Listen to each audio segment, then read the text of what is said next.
Good morning, all of you. So, today we are going to continue the same chapter. As you all know कि हम rise of British rule in India देख रहे थे और उसमें हमने अलग अलग ये देखा कि इंडिया ने कितने मतलब इंडिया में जब ब्रिटिशर्स आए तो उन्होंने कितने पॉलिसीज़ अपनाई इंडिया पे रूल करने के लिए। उसके लिए उन्होंने लोगों को आपस में ही लड़ाया, नवाब्स को हराया और नवाबों को कैसे हराया, उनके ही लोगों के ख़िलाफ़ लड़वा के। उसके बाद से हम लोगों ने देखा कि जो अलग अलग वॉर्स हुए, बैटल्स हुए, उसमें किस किस स्टेट्स को क्या क्या इफ़ेक्ट पहुंचा और अलग अलग गवर्नर्स आए, उनकी क्या क्या पॉलिसीज़ थी, उनके क्या क्या इम्पैक्ट पड़े और उससे क्या इंडिया को कितना नुकसान हुआ। पॉलिसीज़ किसके लिए फ़ायदेमंद थी, किसके लिए नुकसान, किसके लिए लॉस में था, ये हमने देखा। आज हम ये देखेंगे कि इकोनॉमिकली क्या इम्पैक्ट पड़ा, economic impact of the company. So let's start with this topic, economic impact of the company. Company means East India Company. It means कि ईस्ट इंडिया कंपनी के आने के बाद से हिंदुस्तान के इकोनॉमिक पे क्या इम्पैक्ट पड़ा, इकोनॉमिक यानी फाइनेंशियली इंडिया की क्या कंडीशन हुई। So let's start. When we evaluate the 100 year of company rule in India, we realize that India, which had an enviable position in the world in the previous centuries, became merely a country that produced raw material for England and a prospective market for goods produced in factories. Bengal exported cotton, cloth, raw silk, sugar, jute, muslin, but after the dual power policy, the glitter of the economic prosperity of Bengal faded.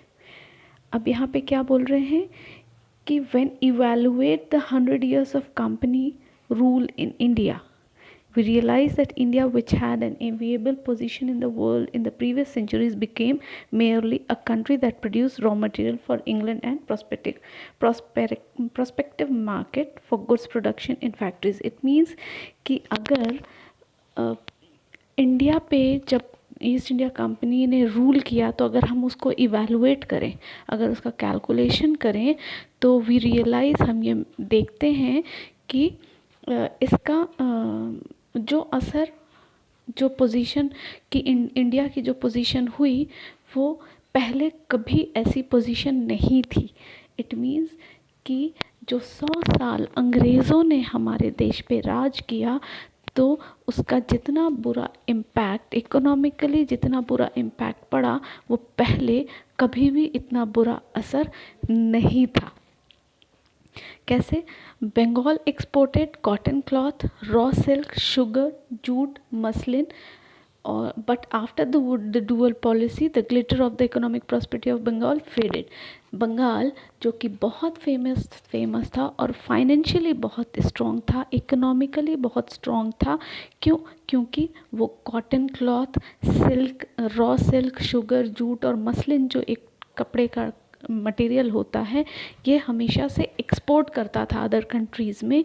वो अब उसकी वो position क्या हो गई, गिर गई, मतलब फाइनेंशियली, क्योंकि सबसे ज़्यादा बिजनेस कपड़ों का, जूट का और सिल्क का, ये सबसे ज़्यादा एक्सपोर्ट बंगाल से होता था। और जब बंगाल पे ही अंग्रेज़ों ने ज़्यादा अपना रूल किया, अंग्रेज़ों ने सबसे पहले अंग्रेज़ों ने बंगाल पे ही नवाबों के ख़िलाफ़ लड़ाया, उनके ही लोगों से लड़ाया और इसकी वजह से उनकी ही इकोनॉमिक पोजीशन क्या हुई, बहुत ख़राब हो गई और वो बहुत डाउन हो गए। कब? 1708 से 1756 के बीच में। मतलब जो पोजीशन पहले थी वो अब डुअल पॉलिसी की वजह से क्या हो गई, उसकी वो जो ग्लिटर, जो चमक थी, जो पोजीशन थी, जो फाइनेंशियली वो स्ट्रॉन्ग था, वो अंधकार में चला गया। फेडेड मीन्स वो धुंधला गया, मीन्स इतना लोगों की नज़र होती थी उसकी इकोनॉमिक कंडीशन देख के, बंगाल की इकोनॉमिक कंडीशन देख के वहाँ पे लोगों की नज़र होती थी। यहाँ पे इंडिया के मतलब इंडिया में ही उसका अलग एक पोजीशन थी कि अगर हम फाइनेंशियली कहीं से स्ट्रॉन्ग हैं तो वो बंगाल से स्ट्रॉन्ग है। लेकिन अंग्रेज़ों के आने के बाद से वो जो चमक थी बंगाल की वो क्या हो गई, फेड हो गई। क्यों? क्योंकि डुअल पावर पॉलिसी आ गई। अब डुअल पावर पॉलिसी कैसे आई? द डुअल पावर पॉलिसी, द्विमुखी शासन, was introduced for the first time in Bengal, whereby the power of collecting revenue was with the British, while the responsibility of people's welfare was with the Nawab. क्या है dual power? यानी द्विमुखी शासन, दो लोगों का राज। यानी दो लोग ऐसे हैं एक स्टेट में जो उस स्टेट को कंट्रोल कर रहे हैं। अब यहाँ पे क्या हो रहा था, नवाब्स भी थे और ब्रिटिशर्स भी थे कंट्रोल, जो अपना रूल कर रहे थे। लेकिन ये अलग तरीके से कर रहे थे। जो ब्रिटिशर्स ने पॉलिसी अपनाई थी, उसमें पॉलिसी में क्या था कि ये लोग रेवेन्यूज़ लेते थे, यानी टैक्स लेते थे। ब्रिटिशर्स ने अपने अंडर में टैक्स कलेक्शन का काम ले लिया था और नवाबों को क्या दे दिया था कि वहाँ की पब्लिक का वेलफेयर, यानी उनकी भलाई, उनके सुख दुख का ध्यान कौन रखेगा? नवाब रखेंगे। और जो पब्लिक का पैसा है उसका हिसाब किताब कौन रखेगा? अंग्रेज़ रखेंगे। जिसकी वजह से बहुत बड़ी प्रॉब्लम हो गई। जब फाइनेंशियली, जब इकोनॉमी का कंट्रोल, जब पैसों का कंट्रोल अंग्रेज़ों के हाथ में आ गया, तो ऑब्वियसली आम पब्लिक, जो पब्लिक को अगर किसी उसकी भलाई के लिए कुछ ज़रूरत है, तो जब नवाबों के पास पैसा ही नहीं है तो वो आम पब्लिक की सेवा नहीं कर सकते, आम पब्लिक की रक्षा नहीं कर सकते, आम पब्लिक की डिमांड पूरी नहीं कर सकते। तो यहाँ पे इस वजह से बंगाल की कंडीशन बहुत ज़्यादा धुंधला गई, बहुत डाउन हो गई। Thus the British got the power without any responsibility and the Nawab had the responsibility without any power. और जब ये डुअल पॉलिसी आई, डुअल पावर आया, तो हुआ क्या कि जो ब्रिटिश थे उनको किस चीज़ की ताकत मिल गई? कोई जिम्मेदारी नहीं, और उनके हाथ में सारा पावर है। और नवाबों को क्या हो गया? उनके ऊपर सारी जिम्मेदारी है लेकिन पावर उनके हाथ में कुछ भी नहीं है। यानी सब कुछ ब्रिटिशर्स, सारा रूल ब्रिटिशर्स कर रहे थे और दुनिया को दिखाया ये जा रहा था कि सारा कंट्रोल किसके हाथ में है? नवाबों के हाथ में। जबकि फैक्ट ये था कि ब्रिटिशर्स के पास पावर था, कोई जिम्मेदारी नहीं थी कि आम पब्लिक को क्या ज़रूरत है, जनता की क्या रिक्वायरमेंट है, किस चीज़ में उनको, कहाँ पे वो उनको कमी है, इन सब चीज़ों से अंग्रेज़ों को कोई मतलब नहीं था। वहीं नवाबों के हाथ में कोई पावर नहीं था, लेकिन नवाबों को ये कहा गया कि उन आम जनता के सुख दुख का ध्यान रखा जाए। This was known as the subsidiary alliance system which ruined Bengal economically। और इस कंडीशन की वजह से जो बंगाल की कंडीशन हुई वो रूइंड हो गई, यानी बर्बाद हो गई। फाइनेंशियली बंगाल की कंडीशन बहुत ख़राब हो गई। Next, the unfair revenue collection policy by the company made the Indian peasant a debtor. The British government imposed unfair taxes on the Indian cloth industries. They adopted various deceitful practices to ruin the prosperous Indian industries, because of which it completely collapsed. अब क्या हुआ? जो revenue collection policy थी, यानी tax collection जो उनकी policy थी, वो बिल्कुल भी सिस्टमेटिक नहीं थी।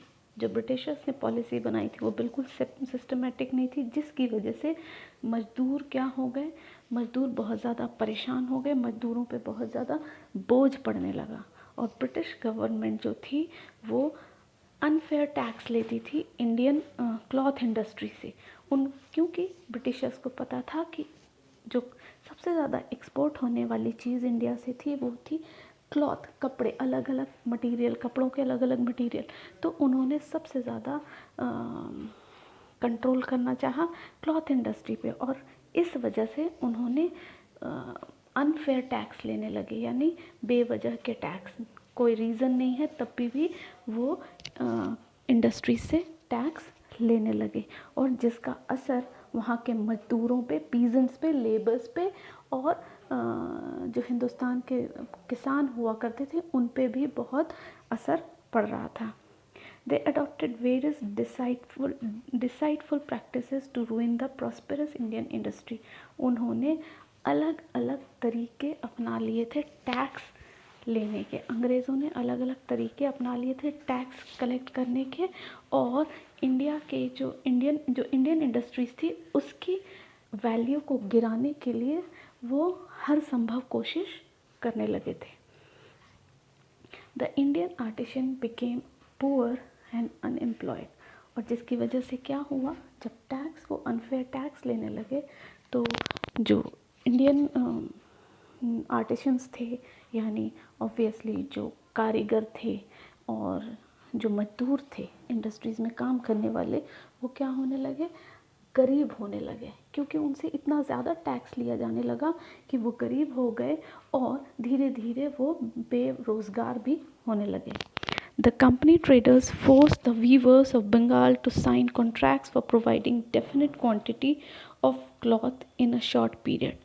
अब कंपनी ने एक और तरकीब निकाली, ईस्ट इंडिया कंपनी ने, वो वहाँ के जो बुनकर थे, जो मजदूर थे, कपड़ा क्लॉथ इंडस्ट्री में जो काम करते थे, उनको फोर्स करने लगी कि वो कॉन्ट्रैक्ट पे साइन करें।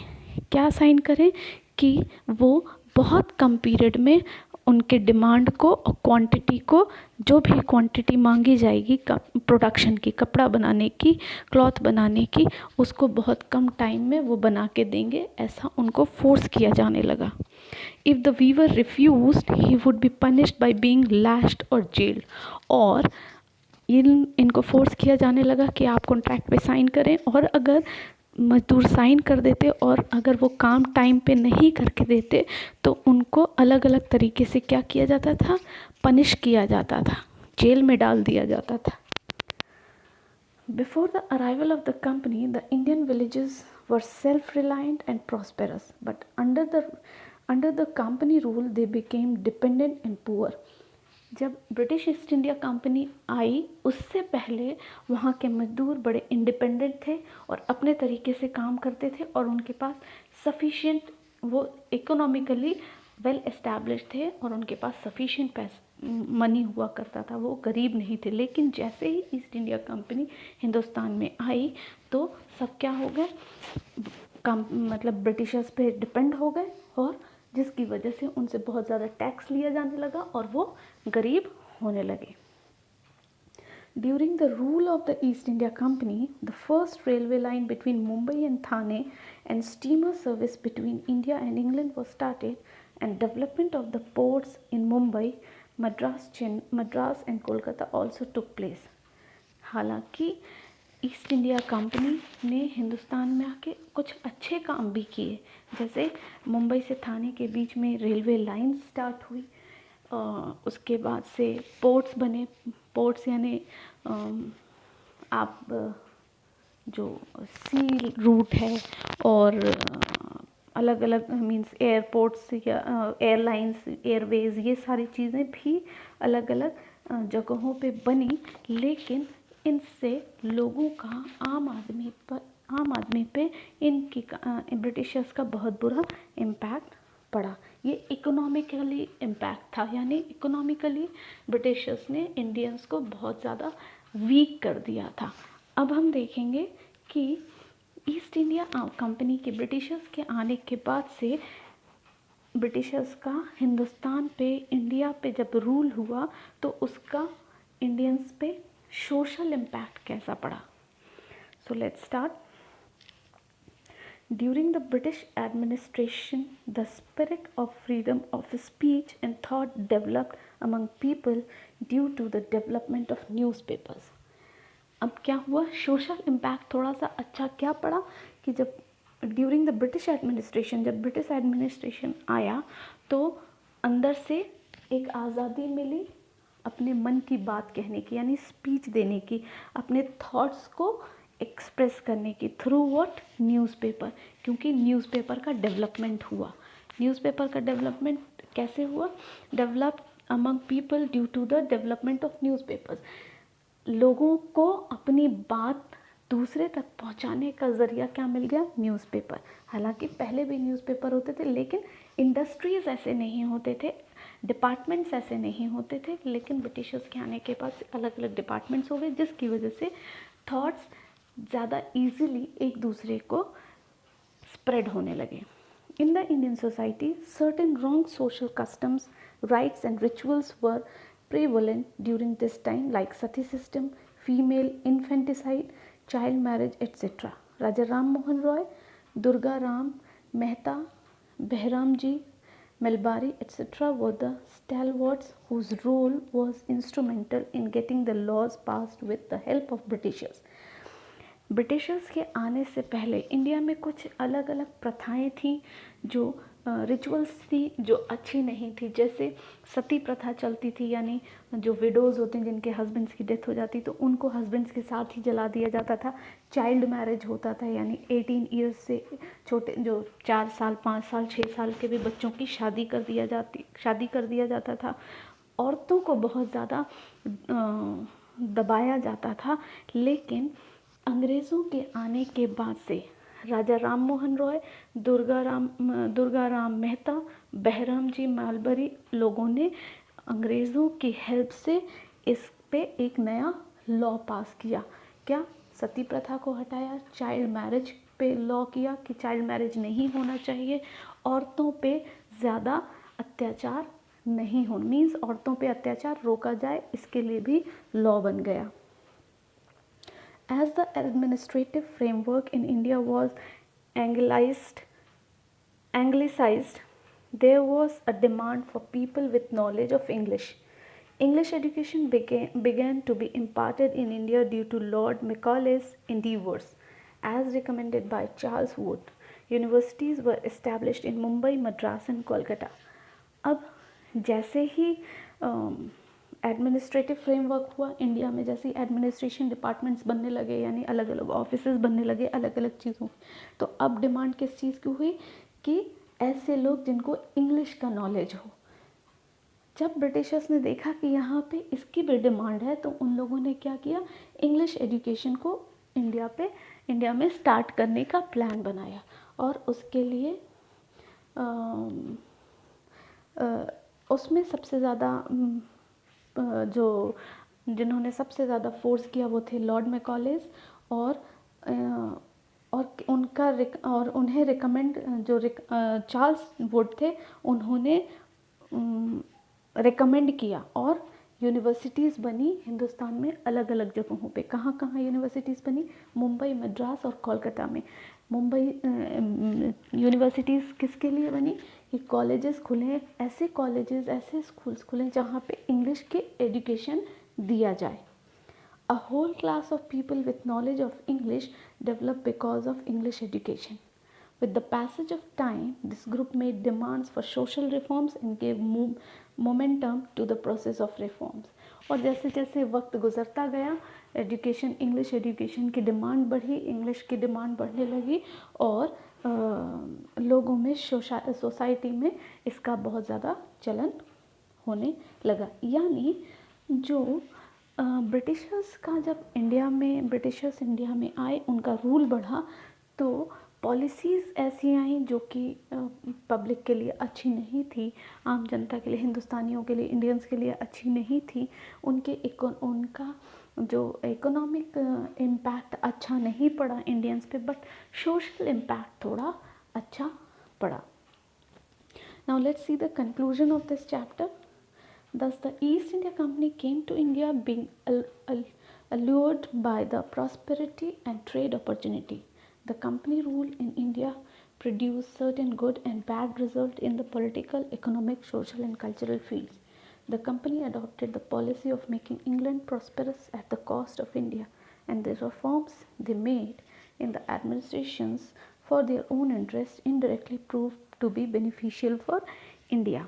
देखो, जब ब्रिटिशर्स इंडिया आए तो वो किस पर्पज़ से आए थे? ट्रेड के पर्पज़ से आए थे, लेकिन उनके माइंड में क्या चल रहा था कि उनको यहाँ से बिजनेस करना है और यहाँ से बहुत ज़्यादा पैसा लेके जाना है। जब ब्रिटिशर्स यहाँ पे आके ब्रिटिशर्स ने यहाँ पे आके कंपनी खोला, ईस्ट इंडिया कंपनी को इस्टेब्लिश किया, तो उनके अंदर लालच हो गई कि इंडिया पे रूल करना है। और जिसका रिज़ल्ट ये हुआ, जब वो आए तो उसका बहुत इम्पैक्ट, कुछ इम्पैक्ट अच्छा पड़ा, कुछ इम्पैक्ट बुरा पड़ा, चाहे वो पॉलिटिकल हो, इकोनॉमिकल हो, सोशल हो या कल्चरल फील्ड हो। हर फील्ड में कुछ अच्छे इम्पैक्ट भी पड़े, कुछ बुरे इम्पैक्ट भी पड़े। अगर अच्छा इम्पैक्ट नहीं पड़ा तो वो इकोनॉमिकल सिचुएशन, इकोनॉमिकली कंडीशन देखा जाए हिंदुस्तान की, तो ब्रिटिशर्स के आने के बाद से इकोनॉमिक पे उनका इम्पैक्ट अच्छा नहीं पड़ा, यानी हिंदुस्तान को उन्होंने इकोनॉमिकली बहुत वीक कर दिया। लेकिन पॉलिटिकल फील्ड में देखा जाए या सोशल फील्ड में देखा जाए तो उसका बहुत इम्पैक्ट, बहुत जगह पे अच्छा इम्पैक्ट पड़ा। The company adopted the policy of making, हालांकि कंपनी की जो पॉलिसी थी, ईस्ट इंडिया कंपनी की पॉलिसी क्या थी कि वो इंग्लैंड का प्रॉस्पेरस बढ़ाना चाहते थे, यानी इंग्लैंड को बहुत ज़्यादा फेम देना चाहते थे, इंग्लैंड को हर जगह आगे दिखाना चाहते थे। लेकिन जिसके लिए उन्होंने अलग अलग इंडस्ट्रीज़ खोली, एडमिनिस्ट्रेशन डिपार्टमेंट्स खोले और अपने इंटरेस्ट के लिए खोला, और इस इनडायरेक्टली इसका अच्छा असर हिंदुस्तानियों को मिला।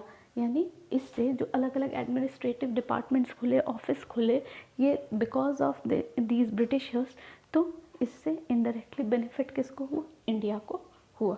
So this all is for of this chapter. So let's see the revision. फटाफट देख लें हम लोगों ने क्या क्या पढ़ा है। हमने देखा कि ब्रिटिशर्स कैसे हिंदुस्तान में आए और उन्होंने कैसे यूरोप, मतलब पहले वो किस तरह से बाय सी रूट आए, उसके बाद से उनके सी रूट में क्या प्रॉब्लम्स आई, उसके बाद से फिर जब उन्होंने नया सी रूट स्टार्ट किया तो उनको ये लगने लगा कि उन्होंने नया सी रूट चालू किया है, लेकिन एक्चुअली में क्या हुआ था? वास्को डी गामा ने किसकी इन्वेंशन किया था? अमेरिका का इन्वेंशन किया। उसके बाद से जैसे ही ब्रिटिशर्स हमारे नया सी रूट ढूंढ के इंडिया में आए तो उनकी पॉलिसी क्या होने लगी कि हिंदुस्तान पे रूल किया जाए, और इंडिया पे रूल करने के लिए उन्होंने प्लान किया कि सबसे पहले जो पावरफुल पर्सन्स हैं, यानी जो नवाब्स हैं, उनको हटाया जाए।